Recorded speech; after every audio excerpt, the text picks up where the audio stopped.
Hi, and welcome to Magic Numbers. This is episode number 119, and today we're going to be talking about how to use data to try to find plans and try to optimize those plans for color combinations, and how to see what can we do better, what is not being done so well, and how we can adjust those things just by looking at game durations and game win rates based on how long does the game take. Before we move into that, thanks to my sponsor, antjzone.com, and thanks to my patrons. Unfortunately, no new patrons. There are a couple of people that started joining Patreon for free, which I recommend to any one of you because you'll get some updates whenever I put slides or anything on Patreon, and you can keep up with the community. If you want to keep up with the community, join my Discord. There will be a link somewhere for it, I hope. Also, thanks to the bulk box, who I partner with. So if you need a bulk box, especially if you need a bulk box when you're in the UK, you can go to their website and you can use my code SHARECO10. Yeah, I think that's everything from the small announcements. So let's move to the preamble. I always start with a small preamble, and this time it will be sort of like a personal thing because I am not the kind of a person that very frequently has conspiracy thoughts, but I observed something at me, and luckily the chat or the comment section in YouTube for once was very useful, and someone straightened me up almost instantly. But the idea is that we are all prone to conspiracy theories, and it's how we respond to being challenged on them that makes the difference between people that sort of fall deep into the rabbit hole of quackery and those that don't. And it's useful not only in Magic, but it's also useful in the real life. So my little story was that I was, whenever I'm drafting and I'm close to the completion of the set, I'm just double checking how many rares do I still miss. So I know in how many drafts I'm going to get those extra gems. And I recently checked it, and I was almost completed with my set. But I noticed that every single card that I was missing from a playset was the fast land. And I started, my silly brain started thinking, oh, wow, WotC doesn't want me to open those fast lands. And it's a bit weird. And to the point when I actually did ask if 17 lands tracks the opening packs from the store packs, the prize packs. Just to double check if those fast lands are dropping at a smaller rate for some reason. And then, of course, someone in the chat told me instantly that, but you probably have a playset of each of them from Kaladesh.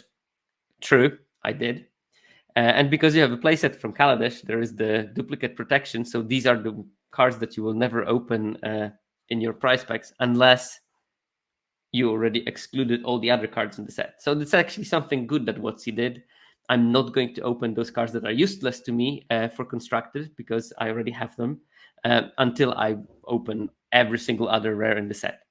Great situation, great option.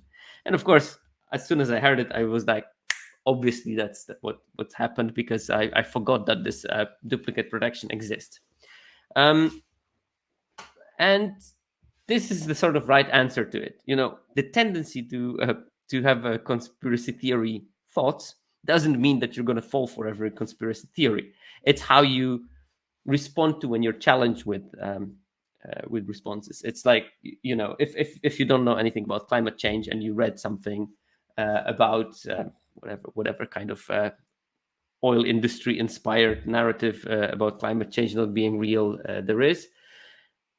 If you're not an expert on that and you hear a credible climate scientist talking about it, you can do two things. You can sort of trust the scientist, look at sources that deal with it, go to NASA website, which actually has a good climate science section, and inform yourself, and then maybe confront the information that you've received before with credible sources of information.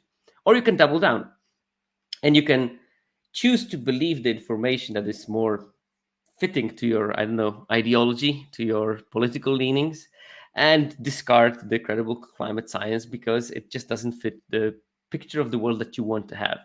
And this is exactly the difference that you will get. It's going to be useful in Magic. because sometimes falling down into some kind of conspiracy theory is blocking your growth as a player.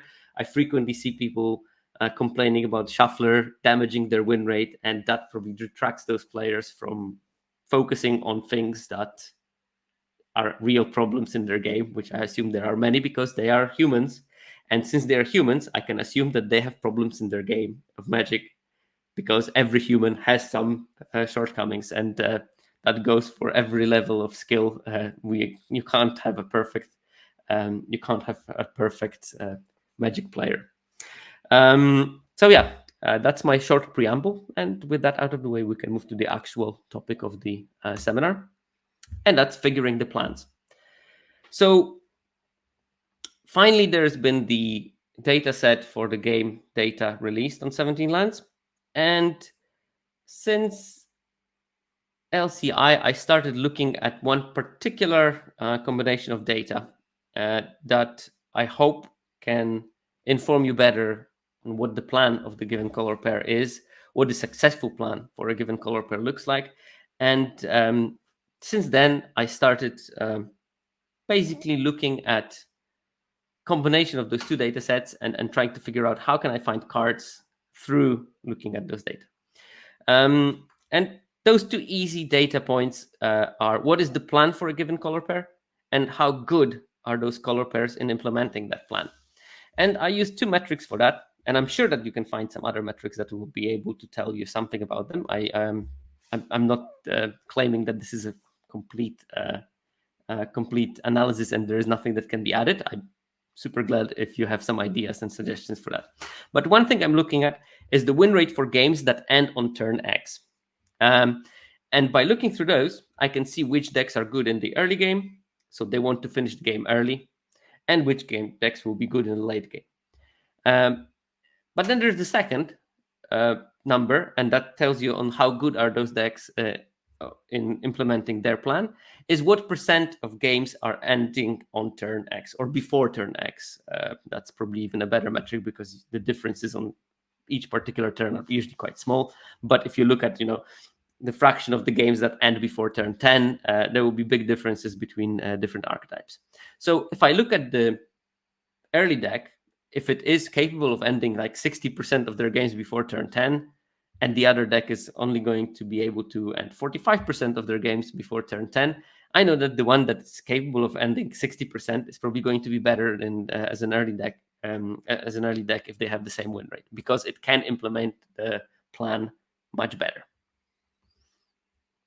So yeah, the two metrics tell about two aspects of the color pair. So win rate tells us when the plan is, what the plan is and how good is the deck once the plan is implemented, and the distribution of the game ends tell us how reliable is the deck if things go according to that plan.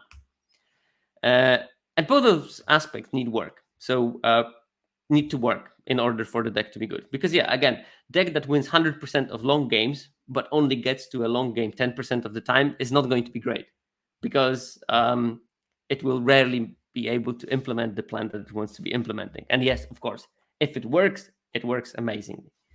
But on the other hand, that deck that wants to play aggro, but only has 52% win rate in games that end early, is not going to be great either, because you need to be good at the plan that you're implementing. And I think that using data, you can sort of come up with some cards, some strategies, some micro plans within the macro plan that will help you to both improve how much you win in those games where you manage to implement your plan, and also will help you to construct the deck, to draft the deck, to put the cards in the deck that will help you to enable this plan much more successfully.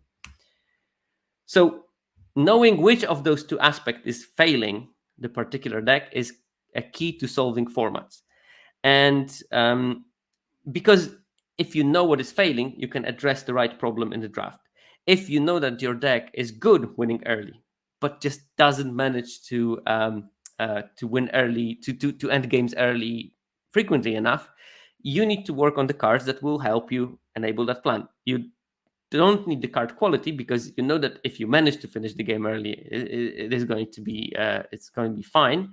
But you need to maybe make sure that the builds of the deck don't contain the cards that prolong the game, because you don't have the good win rate in the longer game. You need to focus on the cards that will be shortening the game. And it's, of course, vice versa if you play control decks. So first metric that I'm going to be looking is the win rate at turn X. So win rate at turn 4 means this is the win rate of decks of a given color pair that end on turn 4. Win rate on turn 10, same at turn 10. And this metric shows us several things. So first of all is when in a game does a deck win the most? And I call 4 categories of them. They are roughly loosely defined. There is no like perfect formula to calculate them, but there are decks that are having great win rate early, but low win rate in late game. And that usually is aggro, as shown by numbers.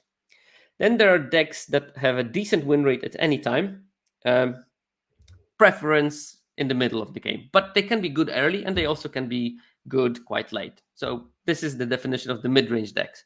Mid-range decks that are sort of universally good at any stage of the game, but maybe not excelling at every stage of the game. There are decks that have a terrible win rate early in the game, but really good win rate late in the game. These are what we call control most of the time. And there is the 4th category I would like to introduce. I think that I mentioned it a couple of times. I think that the hints of that concept were shown in one of the episodes of Drafting Archetypes from Sam Black at the time of Brothers War. And I really do like that concept. These are the decks that have great win rate only in the mid game.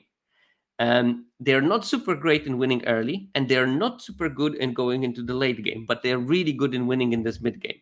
So they are not strictly mid-range decks, and I call them mid-term.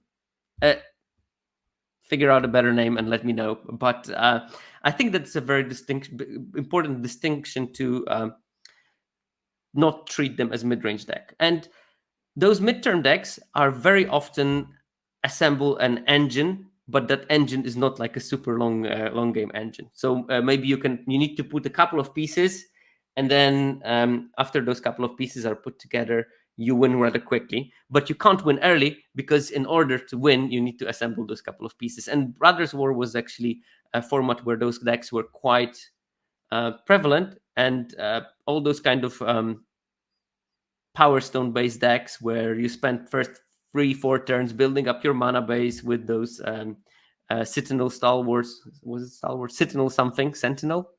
And Power Stones, and you just build this mana, and then you had this explosion of things happening like between turn 7 and 9, and you usually won the games in that particular stage of the game. However, if the game ran longer than that, those decks were not really great in utilizing this power. It might be sort of like combo, yeah. It might be sort of like combo.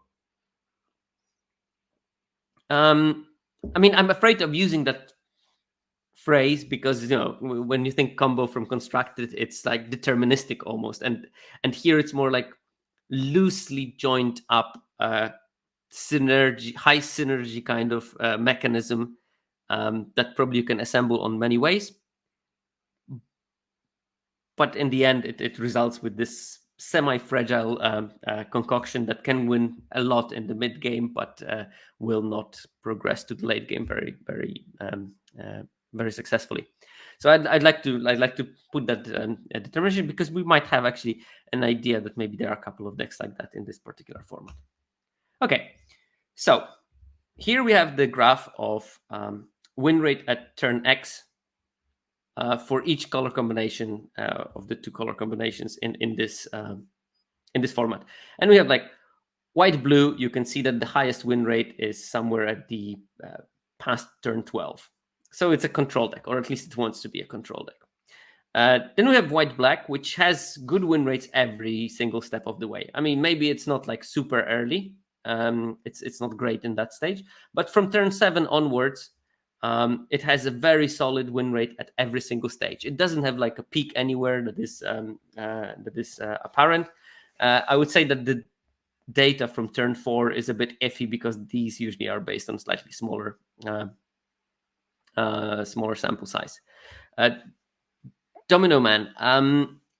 you can't get this data from 17 lands as a website itself. You need to download the public data sets, do some analysis on the data. In the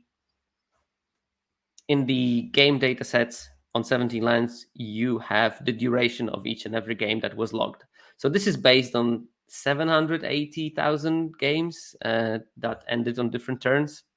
I curated the data sets, so I trimmed it probably down to something like, I don't know, 400,000, because I excluded 3-color decks and I excluded drafts that were not completed, just to have a clean data sets.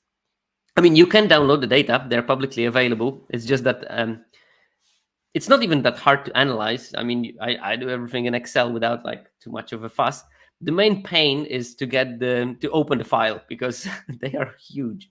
They are like 6 gigabyte files. So I spent a lot of time in pandas to try to edit the file down to something that my Excel can actually handle, and that's the main problem for me right now. I probably could do it all using some sort of R or pandas, but it's just such a pain. And if I'm exploring the data set, I do like to operate on the columns directly, so I see what's going on and I can control it fully. But yeah, if you're more competent coder than I am, which is a very easy task to achieve, then you can probably do a lot of stuff just by coding. Okay, but yeah, so this is the typical mid-range deck. Then we have the white-red, which is aggro. It wins a lot of the early games up until turn 8, let's say. And after turn 8, there is a drop in win rate. It drops to roughly like 50, 46% if you go past turn 10, which is not great. But it has around 60% win rate early in the game, which is good. Then we have white-green, Selesnya. This is like the most aggro of the aggro archetypes in this format. It is capable of those super early starts. Probably when you play turn 2 Arynx, turn 3 Miriam with the Snakeskin Veil protection, you will rarely lose those games. And I think that's what this data is reflecting. And then it drops to something like white-red. So after turn 10, you get down to 50, 45, 46% win rate, which is, again, not impressive, but you win 68% of the early games, 65% of the games that end on turn 6, so 60, almost 63% of the games that end on turn 7, which is, unprecedented compared to any other color combination in terms of how much they win of those early games. Then you have the Mir, which is a control deck. So it basically doesn't do well until turn 8. It's below 50% until turn 8. And then from turn 9, it goes to like 53%, then 55 on turn 10. And then the peak of its win rate is sort of between turns 12 and 15. And that's around 59, 58. That's really good numbers for such late decks, especially in the last couple of years. This is one of the better control decks we've had in limited format since probably March of the Machine, maybe even earlier than that. Of note, it doesn't win that many games that go beyond turn 15, but from my experience, if the games go beyond turn 15, usually 17 lens users have a sort of like coin flippy statistics based on that, because it usually means that players are evenly matched and decks are evenly matched. The advantage of being on the play or on the draw diminishes beyond that point. So it's a bit of a top decking war at this time. So even at this stage, 56% win rate is pretty decent. So yeah, not bad control deck for the Mir. Then there's blue-red, which honestly, I have no idea. It barely crosses 50% win rate at any stage of the game. You don't see where it's at the best. I would say it probably wants to be a midterm deck. And I unfortunately didn't have time to do the full analysis of is it. Maybe I'll do it as a sort of side project at some stage. But for now, I'm just going to ignore it, because I don't think that there is a lot of juice you can squeeze out of this color combination. Then we have a sort of midterm deck in blue-green. It definitely doesn't want to play the long game, because the win rate at beyond 12 turn is roughly 50, 48%, which is not great. It doesn't look great early because like turn 5-6, it's got 51-53% win rate, but it does okay on turn 8, which is 55.8. So I assume there is some sort of mid-term kind of engine that blue-green can do, but I also didn't dig deep into the data. Yeah, maybe the high win rate on turn 8 is because you managed to cast Bonipal and opponent snap conceded in anger and threw the keyboard on the wall. Okay, black-red wants to be an aggro deck. The problem for me, it seems that it has slightly low win rate. So it definitely wins more in the first turns, but it peaks at 59% win rate on turn 5.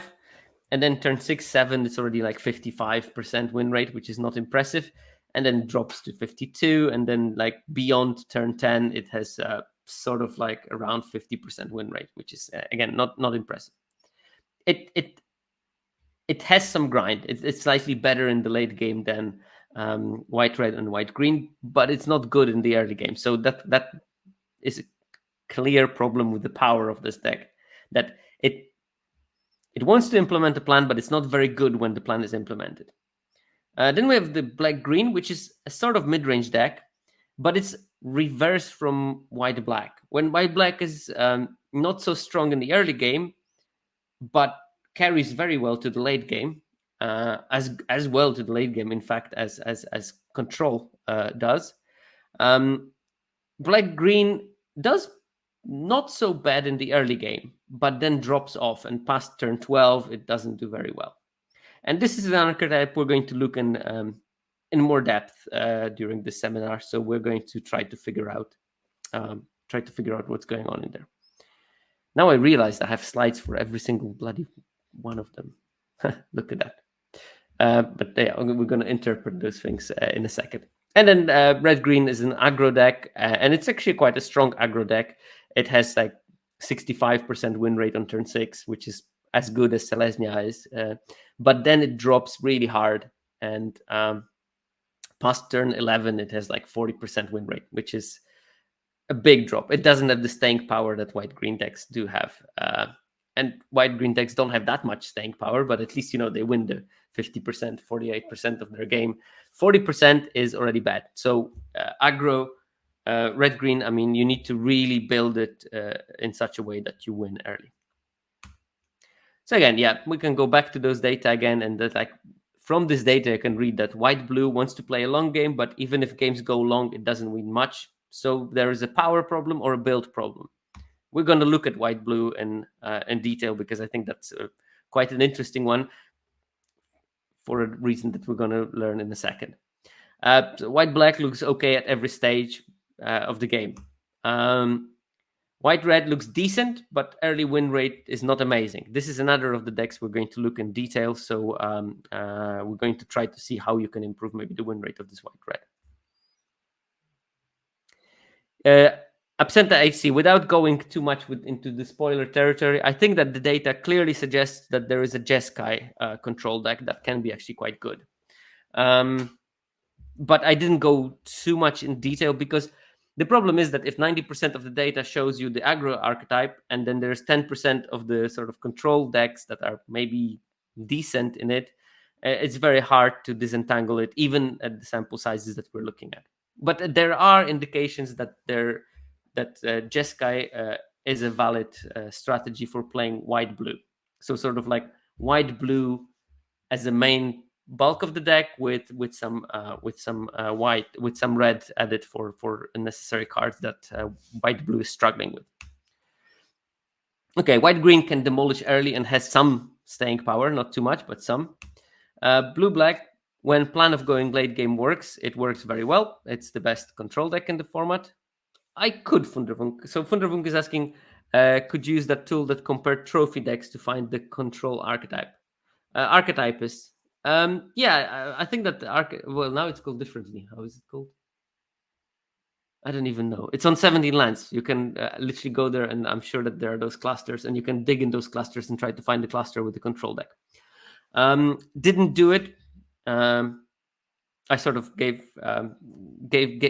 away the archetypes to 17 lands, and at the same time, since that one is already a tool, I'm more interested in developing new tools, because that's the kind of a person I am. When plan of going to late game works, it works well, Demir. Is it no plan established doesn't win? I have no idea. You would have to dive deeper into that archetype and maybe figure something out. I think it is an interesting solution space, because I think that there are is it decks that can be winning, and maybe slight adjustments here and there could pump it to 52-53% win rate. But again, I'm not that interested. Blue-green, I think, suffers from really not having a plan, and I think that there is like a mixture of decks where people try to draft blue-green deck and build something about it, and a mixture of, oh, I opened Bonipal, I'm blue-green, and it's very, again, hard to disentangle those two. I'm pretty sure that the Bonipal version might be actually the majority version, because it's just a rare. Black-red wants to be aggro but doesn't win much. Looks like a power issue. Black-green does have problems going into the late game, and again, we're going to try to look at which card maybe are important for that, or which cards are good in making sure that it wins in the that the games end in the time frame where it is actually successful. Red-green is great early, but drops off drastically in the late game and needs to win more long games to be a real contender. So if I would be solving, I didn't do the Spartan Gruel, because I would be, in the end, I would not make it today if I added all the archetypes. But I think that there's ways when you can look at what makes green decks win a bit more of the long games, and which cards are important for that, and do those cards hurt your early game win rate, or how to make them more consistently win in those few turns. Which cards are the most important to win super early? So yeah, I have like an insane, I mean, absolutely insane win rate with Gruel in this format. So I think I figured that archetype on my own, without the use of data. I think I have 4 drafts in Gruel, 4 trophies in Gruel, 5 games lost in 4 drafts. That's my stats, and I have a slightly different approach than most people do. I'm really high on the 4-power synergies, but not through 4-power creatures, but through 3-powered creatures, and it works very well because I noticed that there's just so many 3-power creatures in this format. And just adding 1 power to a 3-power creature makes it a 4-power creature. So they very often will have self-contained synergies, and then they are much better. So like the 2-mana 3/3 that has Defender but can attack when it has 4 power. Well, you can have a 4-drop, but everyone has removal here. So most of the time the card is not be great, but you add +1 power to it through, I don't know, Gold Pan, or through the equipment that gives +1/+0 and Ward 1 and haste. And all of a sudden, your thing is self-contained for power, and it changes the maths on everything there quite efficiently. Yeah, Snakeskin Veil. That's another way of pumping your thing into getting bigger. And it works with this. It works with the Summoner, the 3/3 that when you have a 4-power creature and you attack with it, makes a 3/1. It's, again, another great card, because if you pump it by 1, it makes the 3/1s on its own. Yeah, okay, but I'm going a bit more too deep into red-green, but I think that this is the sort of like way of making it grind more and maybe make it more aggressive. 3-powered creatures which are abundant and boosting them. Okay, then we have the other metric, the percent of games ending on turn X. And this metric tells us, is the deck capable of enforcing the plan consistently? Okay, and it's important to know that in the previous graph, I sort of made conditional formatting of the table, and the redder the color is, the higher the win rate. But the conditional formatting is applied to the whole table well, as a whole. Here, when we're looking at when the game ended, I only applied conditional formatting to each column. because of course the games, this, when they end, the distribution of that is pretty deterministic. Not many games will end on turn 4. Not many games will end on turn 15. A lot of games will end somewhere between turn 7 and 11. So applying conditional formatting to all the table would mean that this would be very blue and this would be very red, and it would not tell you much. So I applied the conditional formatting to every single column. So the deep blue is the deck that finishes the fewest games in this particular. Yes, it's based on the 17 lines Premier Draft. Yeah, it's on best of 1. So the deep blue is fewest games end on this turn, and deep red is the most of all the color combinations games end on this turn in this particular color. So on turn 4, 1.7% of the games in Selesnya end by that at that particular turn, and only 0.9 in Azorius. So that's the spread that you get between the best and the second best. And through that color, through that formatting, you can see certain trends. So, for example, you can see that blue-white is actually good in getting till the late game, because it is the deck that ends most of the games on turns 11, 12, 13, 14, 15, and above 15. So it's really good to prolong the games. But if you remember, it didn't have that great a win rate in the time frame. So it can carry the game long, but even though it does it, it doesn't manage to win those games. Like Demir, when Demir manages to get the game into the late game, they win 60%. Azorius wins maybe 54%. So here we need to solve the problem of how can you win those late games, because the deck can carry till that time frame, but it can't win. So we're going to try to use data to find cards that will help you win more in those longer games, because we know that we can get into that late game. Okay, white-black can make the games last. It's the second of all the decks. It is the one that has the second longest games in the format, which is quite surprising, because you would expect maybe that Demir is that. From this also you see that generally Esper can make the games last long, and that is a partial answer to how you make white-blue decks slightly better. So white-red is also good in implementing its plan. It's one of the 3 colors that are the best in ending the game before turn 8.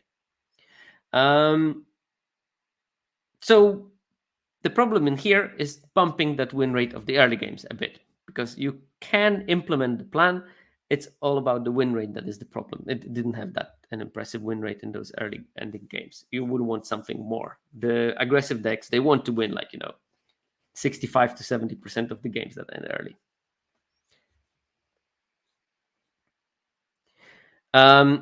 Yuri, we're going to look through that. So that I'm going to answer it through looking through the data. The question was, are these solvable issues? Like, does adding more late game power to white-blue hinder its ability to prolong the game? And just a hint of a spoiler, in many cases, it's not adding more late power to white-blue that makes it better in the late game. It's actually adding some early removal to it that helps it to win more late games. Because often the problem is not going to be that you don't have the late game power. The problem might be that you don't arrive to the late game in a healthy enough state, and that's why you don't win, not because you lack the late game power. Okay. White-green struggles a bit with ending the games early, and probably needs to focus on early game a bit more to be at its best. I think that this might be some general problem with people building white-green, that green has so much mid-range power in it that people pick the mid-range power over the early aggression, and then they end up with decks that just don't implement the plan that white-green is best at in optimal way. But I think it's also worth noticing that white-green is, well, good in ending games early, but also it has a surprising amount of games that last over 15 turns, which might suggest a second type of a build for white-green. And I think if I would be speculating, it would be some kind of Abzan tinted build of white-green with much more recursion, and those decks have a tremendous staying power and can go to the late game and then take over the game quite easily. Importantly, Selesnya is really bad in finishing the games in this like mid-range kind of or mid-term kind of time frame, where between turns 9 and 12 there's few games that end. It's still a lot because that's how Magic is designed as a game, so it's still, you know, probably like 30-40% of the games end in that time frame, but that's less than all the other decks, so comparatively fewer games end in that time frame.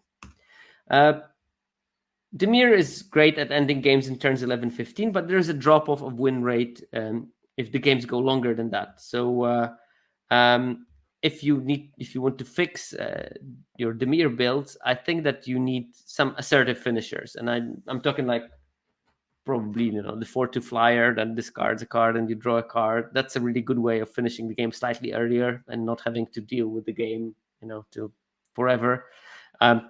Careful use of the Gigapede can end the games earlier. So if you out attrition your opponent, the 6/2 can end the game very quickly. You should be looking at those kind of cards if you want to make your Dimir decks better, because they don't have that super powerful staying power. Good, but not amazing in that. Izzet does generally poorly, but if you look at it, it's really good in ending the game's midterm, so between turns 8 and 11. So, well, careful use of the Gigapede. I mean, careful use of the Gigapede is that you don't want to waste it on killing a 2/2 and then trading it with a 3/3, but you want to engineer the board state where the Gigapede kills something and swings for 6 and shifts the game tempo, because once you swing for 6 with it, opponent cannot really attack you because they need to keep something back to block the Gigapede, and then you change how the game is being played, rather than careless use of Gigapede, which is I'm just going to kill something and chump block, and then that's it. You want to have that Gigapede active. I know what you mean. By the way, hi Rosemary T.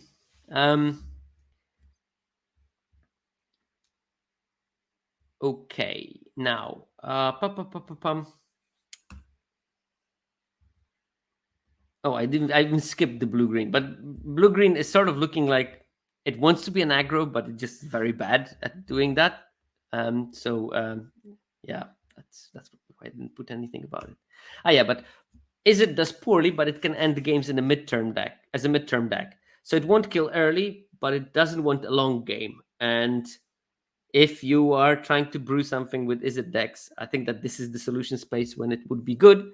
So I'm not going to focus on it in this particular seminar, but I will be looking at the cards that are good in finishing the games that last between like 8 and 10 turns and figure out what it does. No, you don't want to play willy-nilly with your Gigapede. That's a very, very smart comment there, Domino Man. Treat the millipede with respect. It deserves. Okay, black-red doesn't win enough in the early games,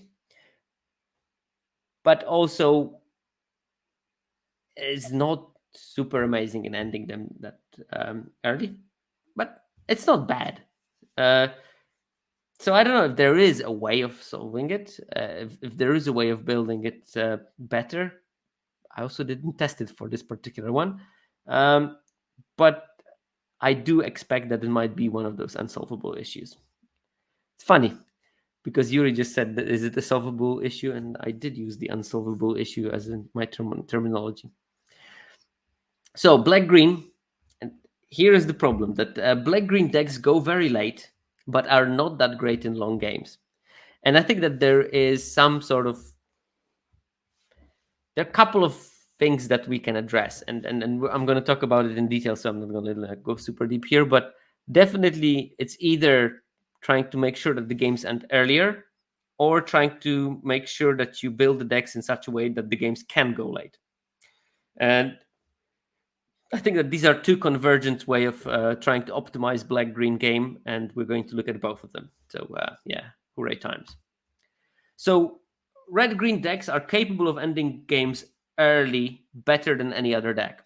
And you can see that, like, before turn 9, what is it, 35, 48 plus 7, like 55% of the games end before turn 9.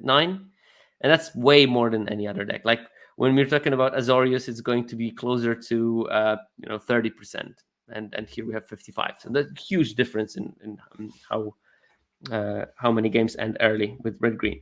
So I think that there is a way of optimizing red green to end even more games earlier, because it has a good win rate, and I think that people still think of Gruul as a sort of mid range, but I think that they should start thinking more about Gruul as this aggressive. Yeah, I think that this is what the deck should be doing. I think it's like it should literally be best games are when you, well, do something, maybe like even like play a 2-mana 3/3, cast a whatever combat trick on it, and then tumbleweed and jam and just overwhelm with early power. So how do we go from this data to actual solution? And first, you can look at the cards that help with the plan. So we know from the data what time frame does the deck sort of want to win. And then we need to find the cards that are best suited for that according to the data. And I'm not saying it's a perfect method, but I think that there is at least something that you can find through that. So on average, 35% of games in blue-white go past turn 10. So which cards can help the deck go slightly longer? So yeah, this is the percent of the games ending on turn X. Here we have those games that go over turn 10. But there will be some cards that when they are in the deck, the games last slightly longer. And unfortunately, lots of them are splashes. So that's not going to be universal, but it tells us something about the deck. This deck actually wants to be splashing. So the card that looking at it, and I only looked at the cards that the sample size was at least 500 games or something. So explosive derailment had the biggest effect on the of the game duration. Decks that did have explosive derailment, the games with this card in the deck lasted 41% of them lasted past turn 10, and that's a big improvement on the 35%, because those decks have a slightly higher win rate when they end in this time frame. So explosive derailment lets them last that long. But I wouldn't say that it's explosive derailment that causes it, but it's just moving to that space of the Jeskai control that helps it a bit. Because by playing Jeskai control, you get a couple of tools that allow you to survive the early game better, and maybe had too small sample sizes, or maybe on their own didn't have probably too small sample sizes. So a card like Slick Sequence that is also on this list will be a good thing that later in the game can accrue some value, but early in the game can stop this 2-drop from dealing you some damage. And because of that, you arrive at this late game in a better healthy state, which sometimes will be a difference between winning and losing a game. I think that lots of those decks, they will just arrive to the late game on 4 life, and then just a couple of deserts here and there, and you're dead. And that's the problem that I had with a couple of the Dimir decks, that there was just not enough life gain, and blue-white will not have that much life gain on its own. So if I arrive to the end game at 3 life, I am just asking for Skewer the Critics, or 4 life, I'm desert and Skewer the Critics, and I'm dead, and there's nothing I can do about it. But if I arrive to late game at 7 life, complete different story, because I'm not afraid of that Skewer the Critics, for example, or a couple of deserts won't kill me. I'm having this kind of breathing space, and that's a difference between a win and a loss in so many games. But explosive derailment, like, perfectly valid card that you can splash into your blue-white control. Tomb Trawler is another card that has a tremendous impact on decks going to more to the late game. I think that, first of all, if people play Tomb Trawler, they build the deck to last long. because they put it because they're afraid of decking themselves, and that's an actual concern for them. So there might be something with that, but also on its own, it's a 2-mana 0/4, which is not great, arguably, but 0/4 will block 2/2s quite a lot. So, over the time of the game, it can soak up maybe 6 damage, or maybe it will soak up 2 damage and a couple of mana that will prevent opponent to cast a creature on curve. So, they have a 3/1 creature, they attack with it, and the only way of getting rid of Tomb Troller is to cast a combat trick on that creature, but this will stop them from playing a 3-drop. So you gain like 4 life plus a bit of breathing space. Because in the 17 lands data, you have blue-white decks, but they include splashes.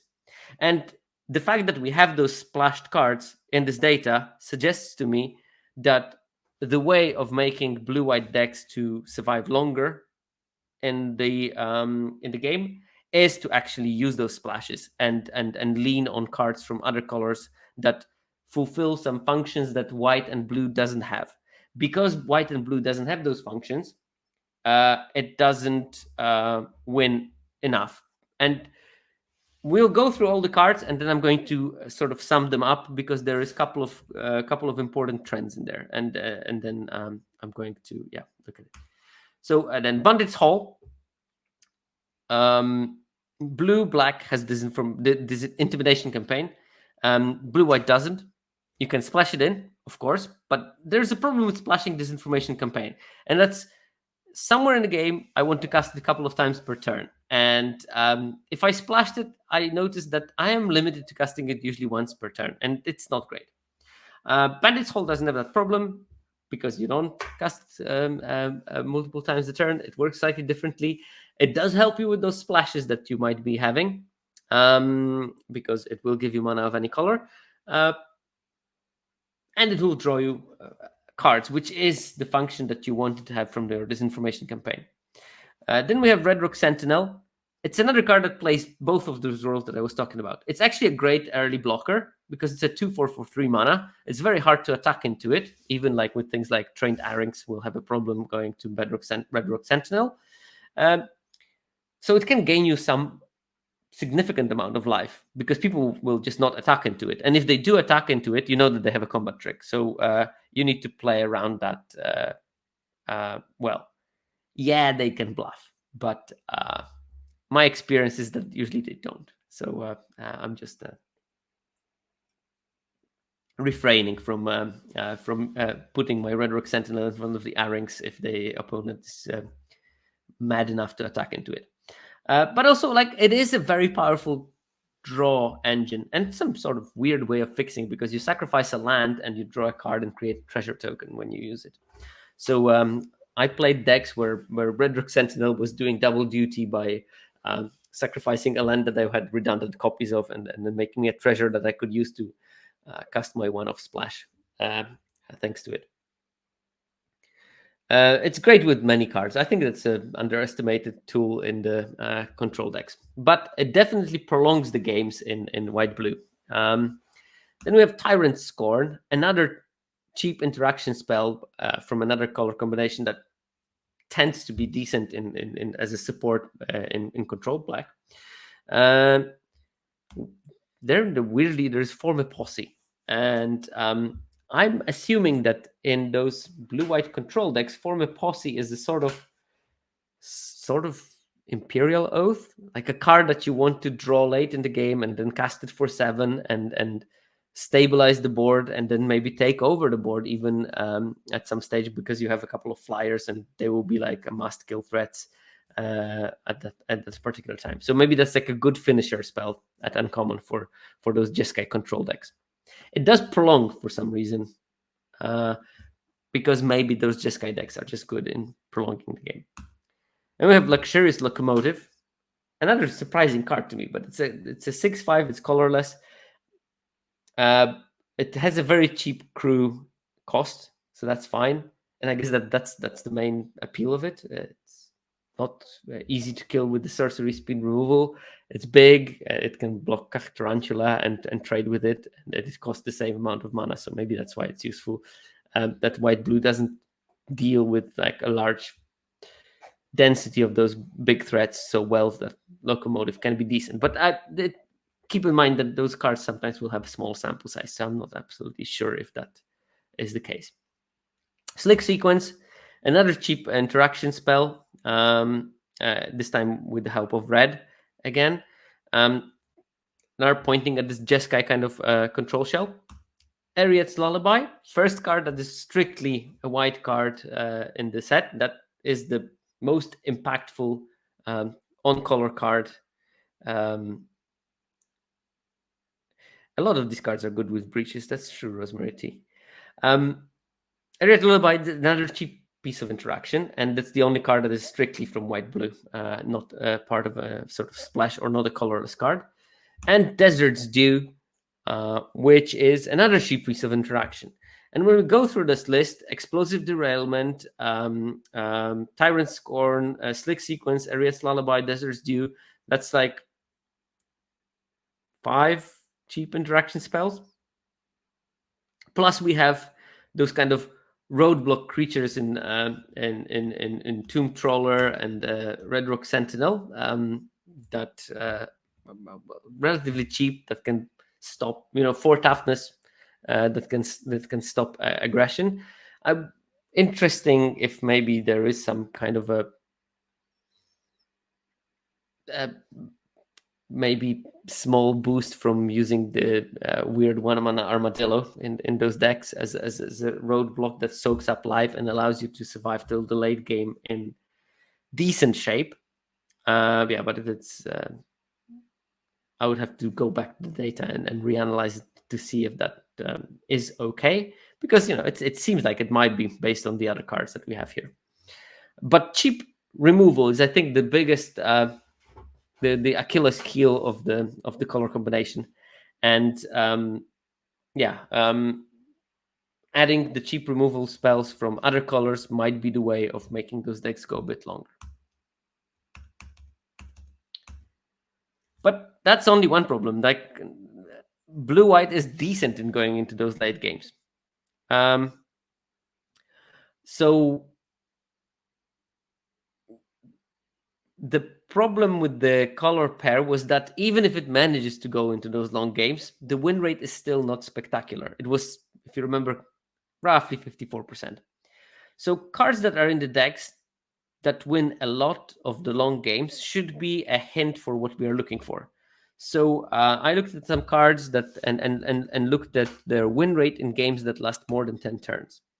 So here is the win rate of the deck is around 54% in those longer games. And I looked at what is the win rate of the cards that what is the win rate of cards in games that lasted more than 10 turns. So first thing that was absolutely shocking is Desert Dew is the card with the highest win rate in this group. If you remember, the average win rate was around 54-55% in those games. But Desert Dew has 71% win rate.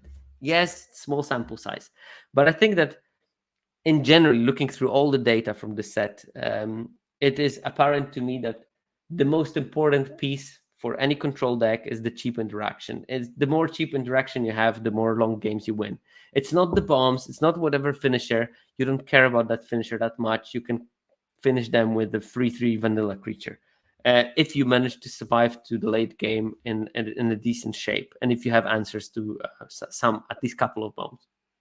If you don't have early interactions, you're going to be losing scrappy games with random, not so good decks. If you don't have bombs, yes, it might hinder you a bit, but it won't disqualify you like lack of cheap interaction will.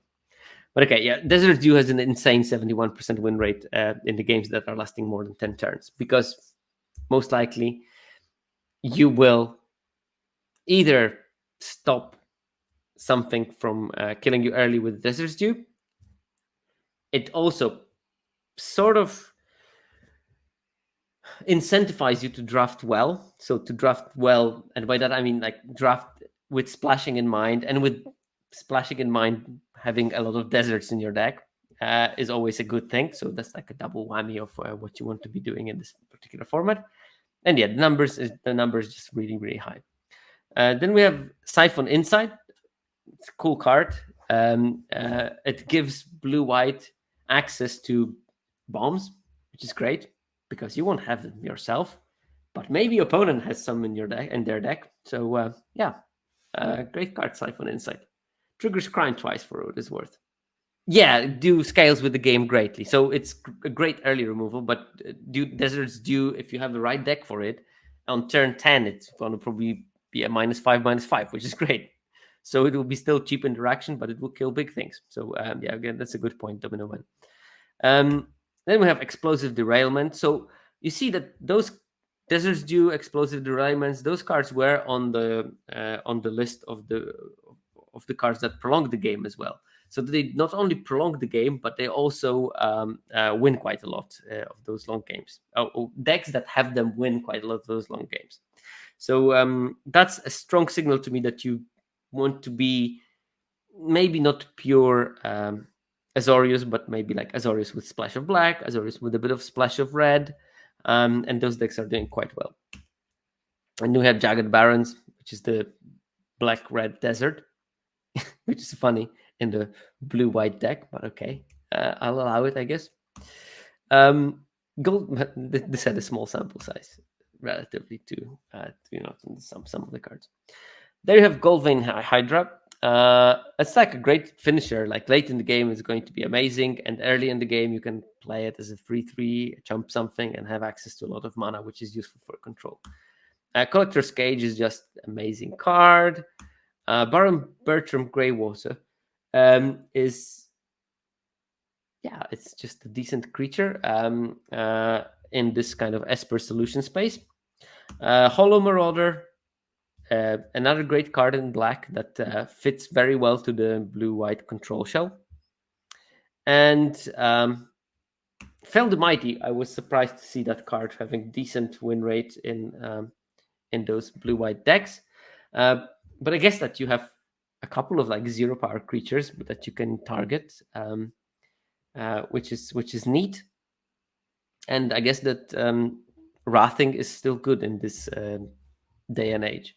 So I would say that to play Fell the Mighty, you need a bit more, maybe more special kind of version of the deck, but it can do some filthy things if you build around it well, and if you play with it well as well. So I think that it's a tricky card to play, but I wouldn't probably start experimenting with it if I didn't see this data. But seeing the data, I feel a bit more confident that maybe there is some cases where that card is actually decent.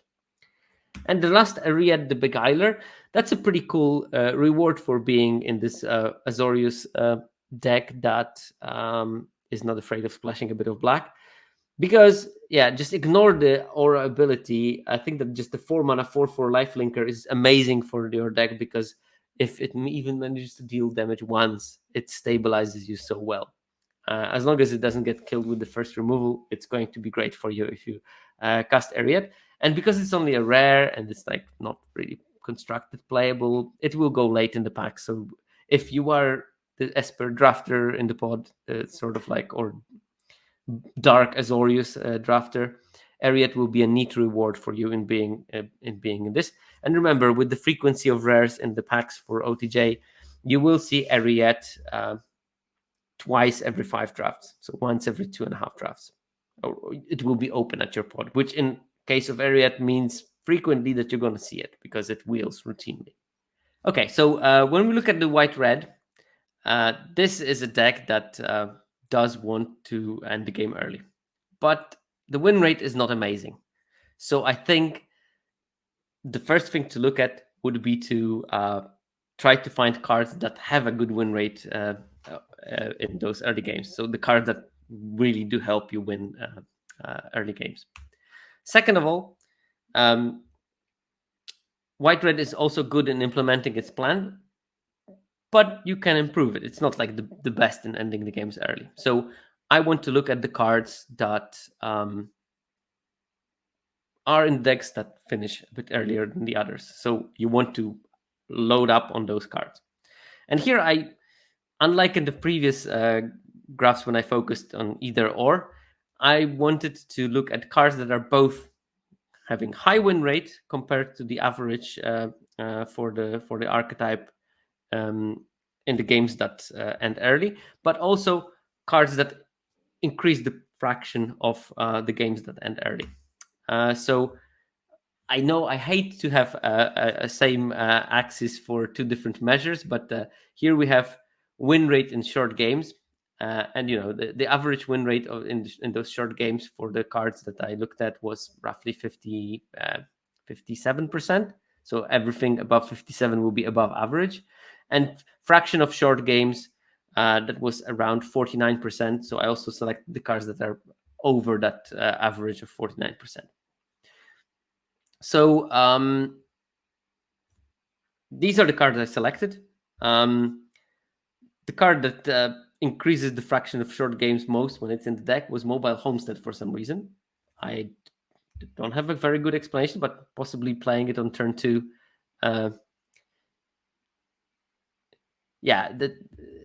It's not win rate. This is the percentage of the games that end early, and this is the win rate in the red.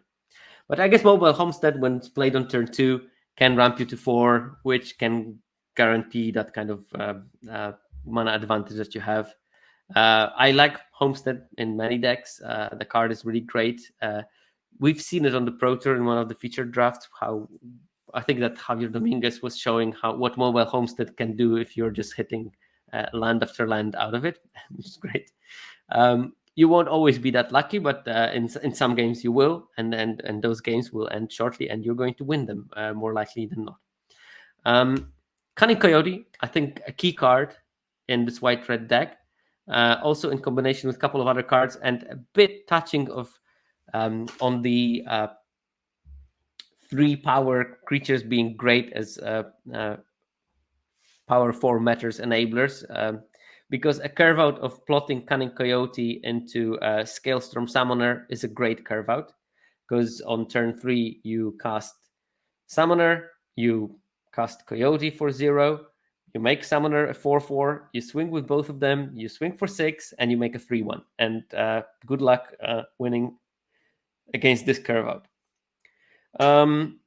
But yeah, and generally it's going to be great with any kind of combination of 3 important 3-drop on turn 3 with Coyote is going to be a great curve out. It's worth sacrificing that initial 2 attack, and also like late in the game, it's just adding to your board and instantly smashing. Or if you have those games where you dropped your opponent to low life total, it's good to have a haste creature at that stage, because you might be able just to squeeze through enough damage to win the game, especially that you're making something else bigger. So it's practically a 3/3 haste. Oh, that's a great curve out. So Fundervunk is saying, plotted Coyote into Omenport Vigilante, play Coyote, play Desert, hit for 9. Another great curve out example. Hellspur Brute, that's a card with really high win rate improvement. So decks with Hellspur Brute are 61% win rate compared to, I told you back, I think 57-58% win rate average for those short games that last less than 9 turns. And it also increases the fraction of the games that don't last too long. If you have a deck built for it, if you are a bit more mercenary heavy, you can cast it on turn 4, even 3, quite reliably. You just need a 1-drop, 2-drop, and then you can cast the Hellspur Brute on 3, which is something that lots of decks will have a problem dealing with. Omenport Vigilante, that's another card that we mentioned. That's the 2/2 that gets double strike when you commit a crime. It also works great, especially when you have like a couple of mercenaries that can pump it, and then it forces opponents to chump, because the 4-power creature with the double strike is something that they need to block, but also that they would probably not block favorably. One card that was really interesting for me as an overperformer is the Lava Spur Boots. I didn't play with that card a lot. but it turns out that maybe white-red is a decent home for it. It looks like the best equipment for those white-red decks. It again, the +1 attack that Lava Spur boots give is something that you will be interested if you play things like Scalestorm Summoner. But of course, you also have like other things that pump attack. You have the first striking goblin that might be good with it. Omenport Vigilante, if you manage to trigger reliably the double strike, it's also going to be better with the Lava Spore boots. Ward 1 is neat because it will stop them from playing at least certain type of removal. So that's a annoying tax on every removal that they will have to pay. Not a surprising card, but Trained Arinx is good in shortening the games and has a high win rate in those short games. This is like the prime example of the 2-drop in this format, of aggressive 2-drop in this format. This was the biggest surprise to me, that Scalestorm Summoner, the card that I was seeing mainly as a Gruul card, has a really high win rate, like 62%. And it's shortening the games significantly. So like you have 53.5% of the games that end into the range that you are interested in being. So I guess that you don't need to build around a lot with this card, because you will have the mercenaries most of the time. You will have maybe this Lava Spur boots. That's like a small part of building it around. And it becomes quite decent through that. And, maybe like, again, play the proactive version of Take Up the Shield and put a counter on it and attack with it as a 4/4 life linker that makes a 3/1, and we'll have one more attack, hopefully, in it. Don't play that into open mana, but it's an idea. Requisition Raid, another card that I was high on before the format was released, and then I never played with it really, but it seems like white-red's decent home for it, at least. Another card that I'm honestly, I was low on it, and I will play it more, I think, now, if I'm ever going into the red-white. By the way, which there is an amazing episode of Sam Black's on White Red. So it was just released a couple of days ago. So listen to that, where Sam Black comes to very similar conclusions than I did here, but without even touching on the data, just using his amazing brain. Although I have to say, a couple of the cards that I found here were not in the episode, including the Homestead, I don't think was mentioned. Lava Spur boots were not mentioned. So and requisition rate, I don't think were mentioned. I don't think that there was much talk of the Scalestorm Summoner, but I mean, a lot of the same cards appear in Sam Black's podcast. So we have the Reckless Lucky, Prickly Pear. That's a very high win rate card for those early games. The key card, I think, for the archetype, if you want to go this sort of like a go wide version of the deck. Nurturing Pixie, that again allows you to buy something back, is an evasive threat. So yeah, it's quite a cool functionality for it. You can recoup maybe some kind of an ETB trigger from it, like bounce Coyote, replay Coyote, give Pixie haste and +1/+1, and it's now a 3/3 hasty flyer for at least a turn, which is great. Discerning Peddler, a very important card for that, because it's a 2-mana 2/2, which is there's not that many of those in at common in this set. But also, like, late in the game, just don't play out all your lands. You don't need them that much, but you can get some value and hopefully win one of those late games. You're not going to win many of those late games, but if you are, you better have some Discerning Peddlers to make sure that you draw gas and don't flat out. Another like pearl of wisdom from Sam Black's podcast that I'm going to shamelessly steal without attribution. Oh wait, no, I just attributed it. Sterling Keykeeper. This lets you deal with the decks that think that, oh yeah, I'm just going to play the 7/7 Armadillo and clog the board, and that's how I'm going to win. Well, it costs 5 mana to tap the Armadillo out of all the creatures, but if you manage to do it, they will not have those beneficial blocks, and you might just manage to give that extra couple of points of damage that you're missing from winning the game. Earthat Joe is another card that will help you win those short games and somewhat shortens the game when it's in your deck. So not maybe by its own influence, but maybe how you build decks when you put Eartha Joe in is going to be beneficial for you, because you have to keep in mind this is the data from when the card is in the deck.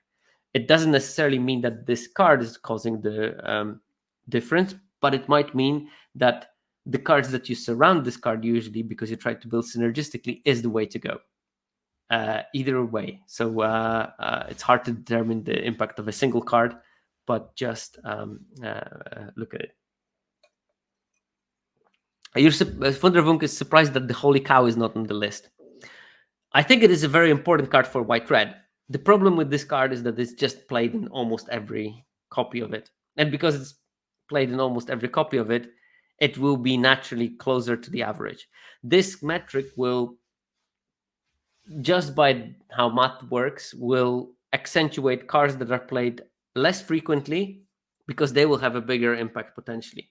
It's the same thing as like the most dominant deck in the tournament will rarely have like a very outlying win rate.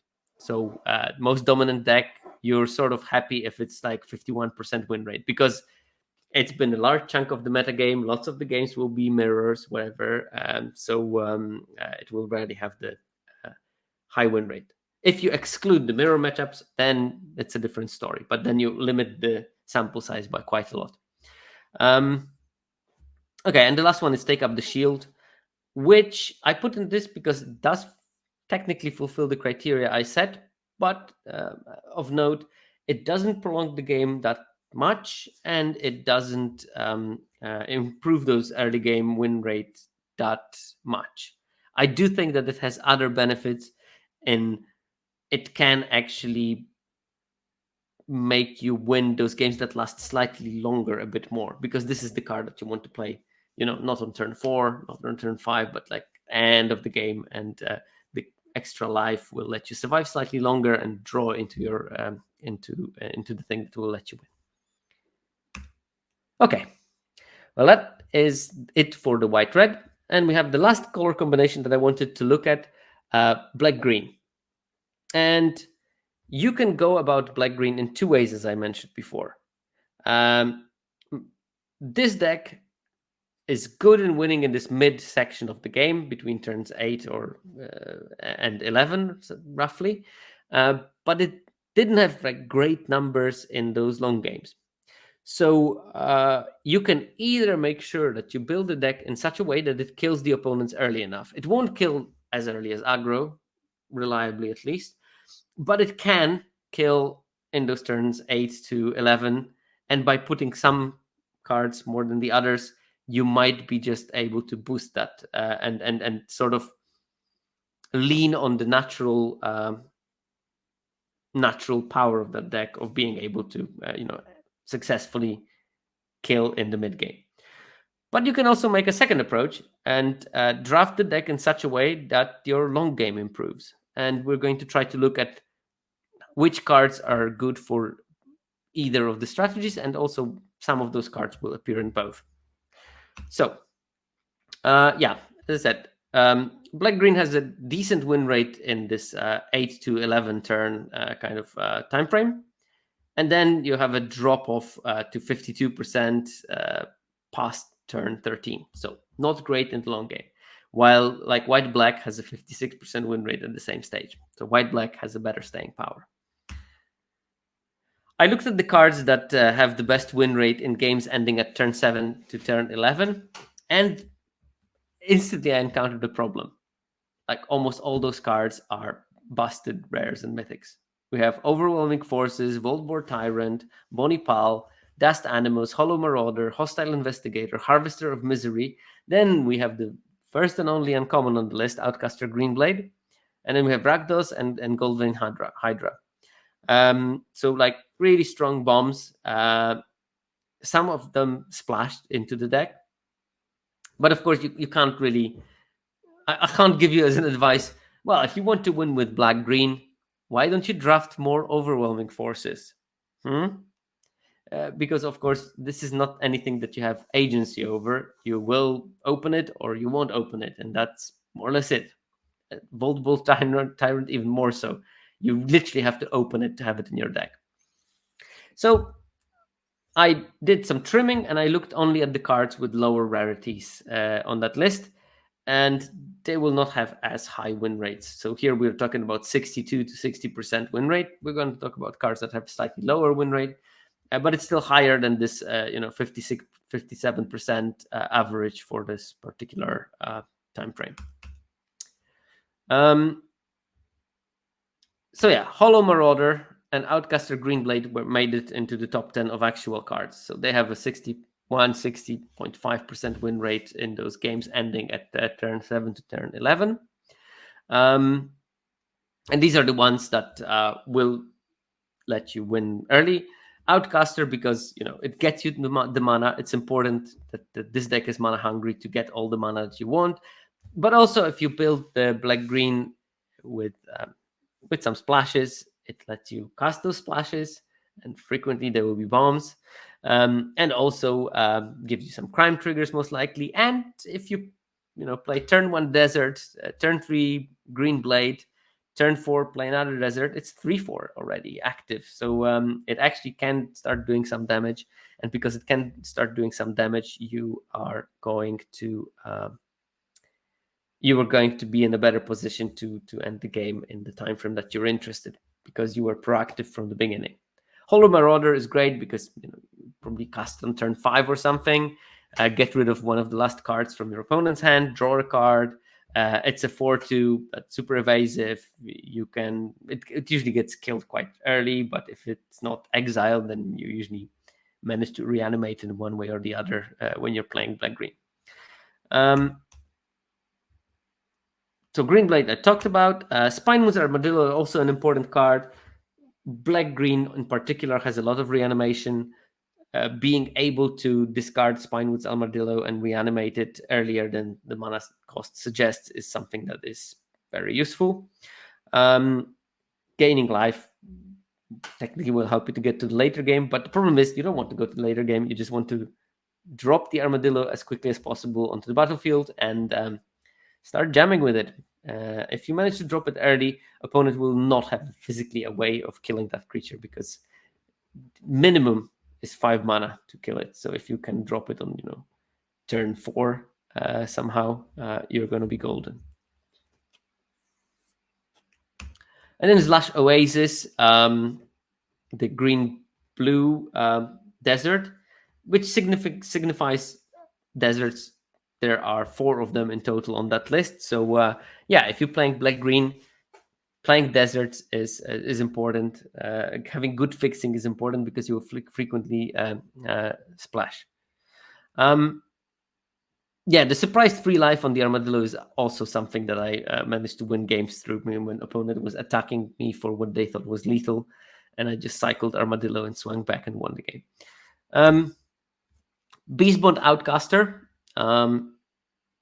That creature was actually a surprise to me a bit, but I think that if you play well with that card, I think it's just plotted on turn 2.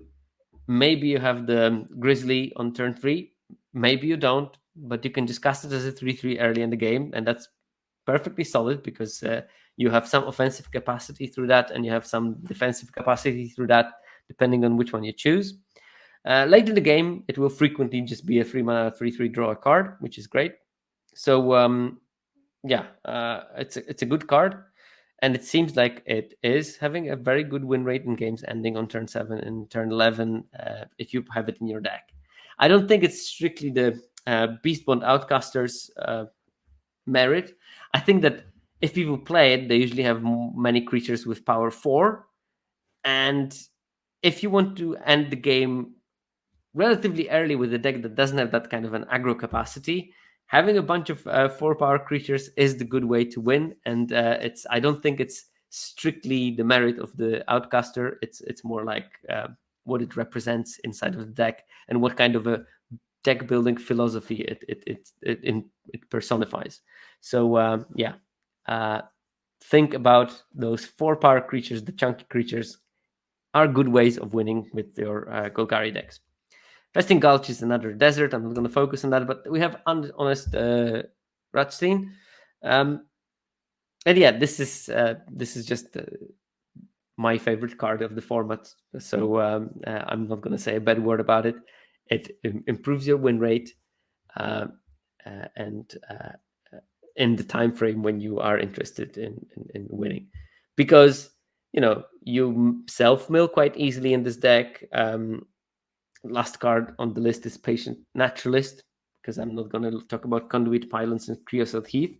Although maybe I should, because Conduit Pylons is yet another way of how you can cast the Rutstein on turn 3 and actually get something out of your graveyard back to your hand, and maximize that discount for creatures that it provides later in the game.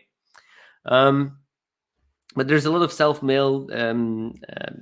Recursion is well supported, and Rutstein is one of the better pieces of it. So I would definitely want to play it in my Golgari decks anyway. But also, as you can see, it is really good in helping with the plan that you want to implement with this particular deck. But as I said,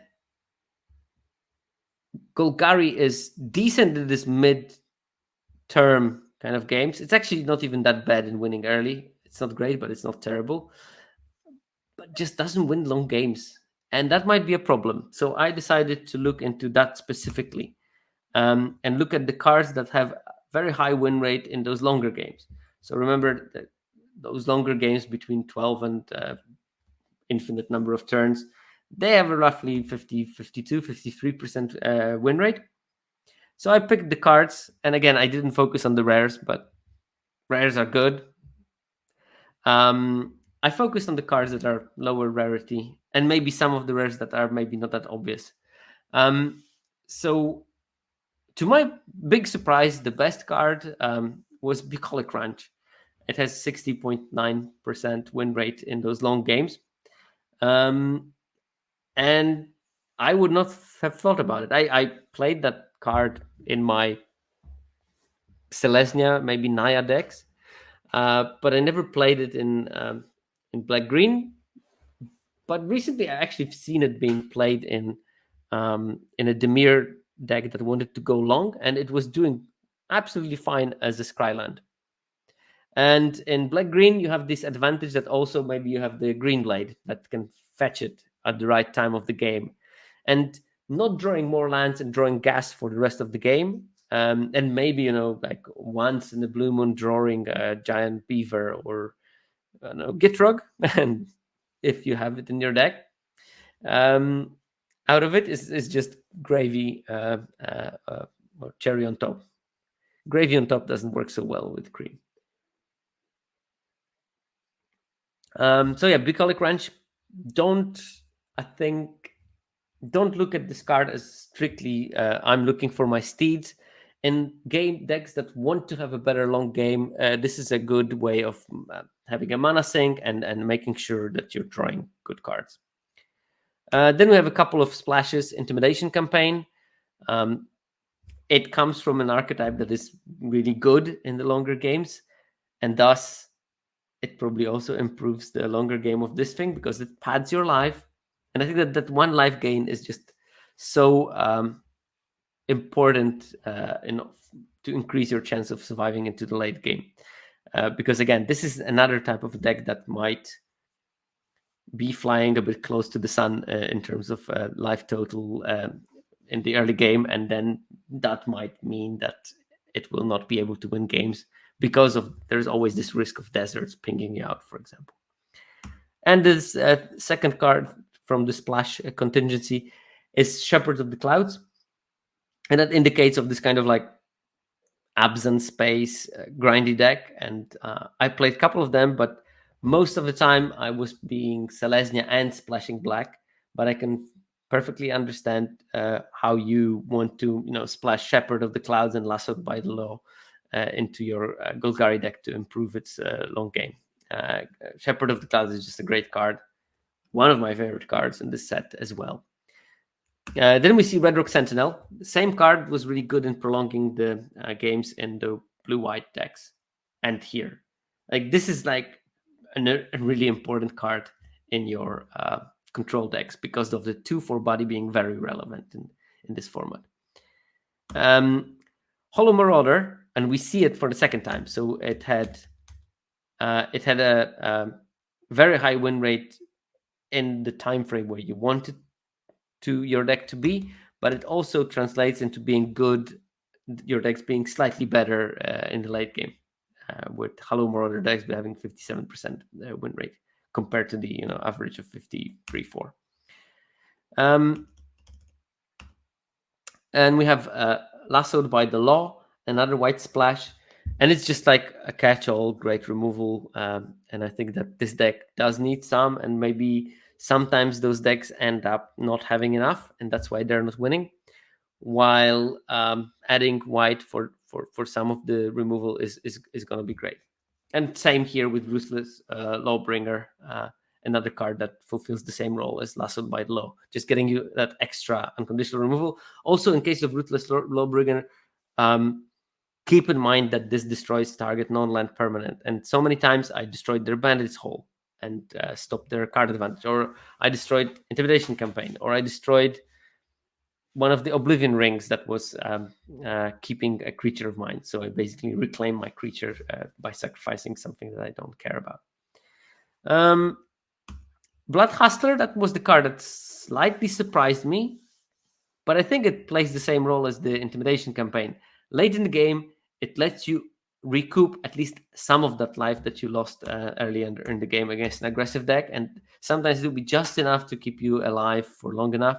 Also, whenever it uses the ability, it does grow. You can also grow it organically if you cast it early in the game, and you will naturally play like Blood Hustler, then Murder, then play a Desert, ping them, then on their turn cast Desert Dew. You grow it again, and all of a sudden you have like a decent threat that they have to spend a real card on killing.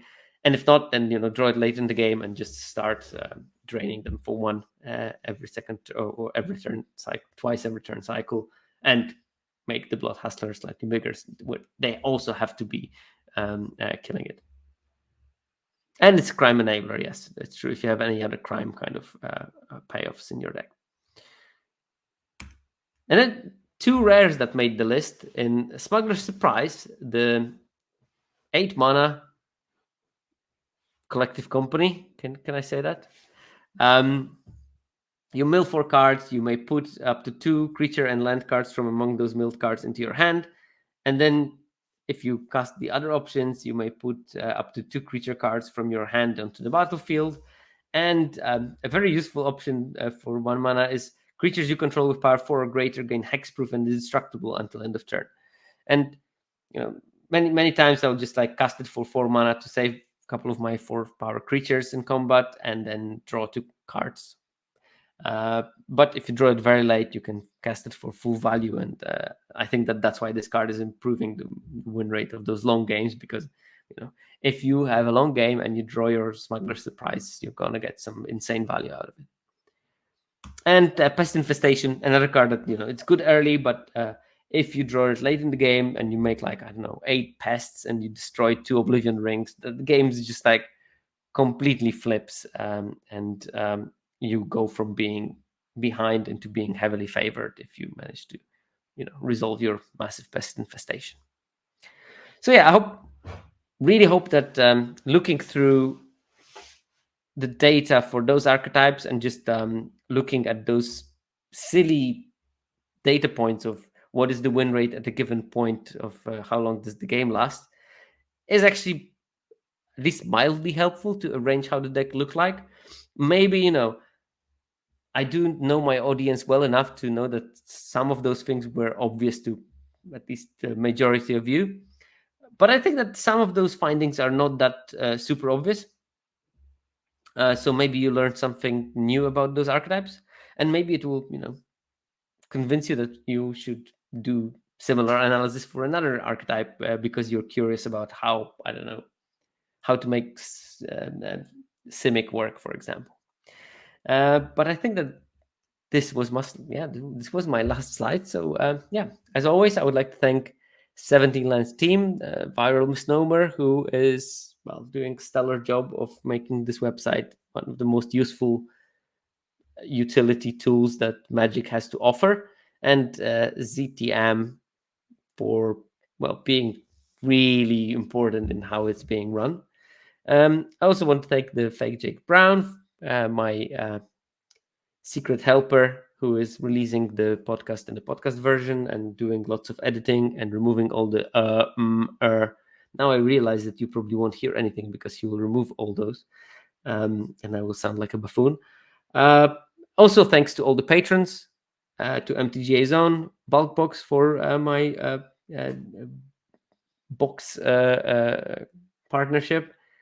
And yeah, I want to say see you next week, but I think I'm making an episode on Monday evening, a bonus episode, because Ikoria is hitting Arena, and I wanted to do maybe not completely data driven, but I drafted a lot of Ikoria, and I have some hopefully unique ideas about certain archetypes. So I wanted to make the I do love Ikoria episode before it hits on Tuesday. What time on Monday? Probably like roughly this time when I was recording today, maybe an hour earlier. So yeah, I'll try to pull out all the data that we have and add some of my personal context to this set and give you some maybe more like niche archetype ideas, because I will definitely try to make some fun stuff. No, I didn't. I'm so Fundavunk. I'm making an episode looking at individual cards and like how many deserts do you want with deserts you kind of thing. I'm making it next week, so stay tuned. And yeah, if you're not my patron, you can become my patron. And if you become my patron in the patron channel of Discord, I'm actually asking people for suggestions of which cards they want to have a slightly deeper dive on, and I'm going to look through those and try to come up with at least some facts about each card that my patron mentioned. So yeah, but with that, I'll see you Monday, hopefully, with the Ikoria episode, which is a bonus.